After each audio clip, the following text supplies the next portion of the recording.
تمہیں کالج جاتے ہوئے کوئی پریشانی تو نہیں ہوتی؟ پریشانی؟ شمسا حیرت چھپا کر مسکرائی۔ پریشانی کیسی؟ پوائنٹ سے جاتی ہوں اور وہ ہمیشہ وقت سے آتا ہے۔ بس اسٹاپ ذرا ہمارے گھر سے دور ہے نا، راستے میں تو کوئی مسئلہ نہیں ہوتا۔ وہ خود الجھ گئی۔ ہمارا گھر ہے، ہمارا اسٹاپ ہے، راستے پر پاؤں لگ جائیں تو انسان خود بخود ہی عادی ہو جاتا ہے۔ راستے میں کیا مسئلہ ہونا ہے؟ گھر سے بندوق سے گولی کی طرح نکلتے ہیں اٹھا، اسٹاپ پر لگتے ہیں، راستے میں کیا مسئلہ ہو سکتا ہے؟ میں آپ کا مطلب نہیں سمجھی۔ وہ ہنستے ہنستے یکدم چپ ہو گئی۔ ارے کوئی مطلب نہیں ہے میرا، یوں ہی پوچھ لیا تھا، اس نے ٹال مٹول کے انداز میں جواب دیا۔ شمسا کے انداز میں کتنی بے فکری، کتنا اعتماد تھا، عجیب سا الڑ پن۔ ویسے بھی ہم 4-5 ہوتی ہیں، کچریاں بیچتی ہوئی جاتی ہیں، بقول نانی جان کے، یعنی خوب باتیں کرتی ہوئی، پتہ بھی نہیں چلتا اسٹاپ آ جاتا ہے۔ شمسا نے کھلکھلا کر مزید اضافہ کیا۔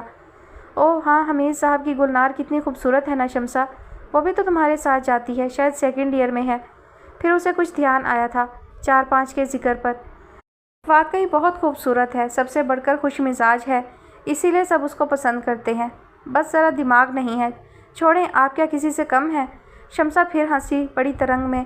یہ اوٹ پٹانگ سے جو لڑکے ہوتے ہیں تنگ تو نہیں کرتے تم لوگوں کو؟ بے اختیار اصلی سوال اس کے منہ سے پھسل گیا۔ مجال ہے ان کی سر پر اس طرح پھروا کر گدھے پر بٹھا کر پورے محلے میں گشت کروا دیں گے۔ شمسا کی ہنسی بھرپور تھی۔ نہیں نہیں، خبردار، کبھی منہ نہیں لگنا ان کے، بہت خراب ہوتے ہیں یہ لوگ۔ اس نے بری طرح گھبرا کر شمسا کو ٹوکا تھا۔ توبہ آپا، آپ تو بہت ہی ڈرتی ہیں، ویسے آج تک تو ہمارے ساتھ کبھی اس قسم کا مسئلہ نہیں ہوا۔ آپ بے فکر رہیں، محلے میں سب ہمیں پہچانتے ہیں، کوئی ہمیں تنگ نہیں کر سکتا۔ اب ہمارے محلے کے لڑکوں کا بھی تو دل ہے، ہم تو ان کے گرائی ہیں نا، ہمیں تو وہ کچھ نہیں کہیں گے۔ اگر دوسرے علاقے میں کسی زنانی کو چھیڑ آئیں تو کیا حرج ہے؟ بچے ہیں بیچارے، انسان ہیں آخر۔ شمسا شرارت سے مسکراتے ہوئے کہہ رہی تھی۔ انسان ہی تو نہیں ہوتے اس قسم کے لوگ، ہر عورت بہرحال کسی نہ کسی کی عزت تو ہوتی ہی ہے۔ اس کے لہجے میں لاشعوری طور پر ایک تلخی سی اتر آئی۔ وہ چائے پینے کے خیال سے کچن کی طرف بڑھ گئی تھی۔ ابا جان ابھی تک مسجد سے واپس نہیں آئے تھے۔ جی تو ڈیئر لسنرز، آج کی ایپیسوڈ کا اختتام ہوتا ہے یہیں پر۔ ڈوریشن جو ہے وہ ایپیسوڈ کا یہیں رہے گا۔ انشاءاللہ جلد نیکسٹ ایپیسوڈ کے ساتھ حاضر ہوں گی، تب تک اپنا خیال رکھیے گا، مجھے اپنی دعاؤں میں یاد رکھیے گا۔ اللہ حافظ۔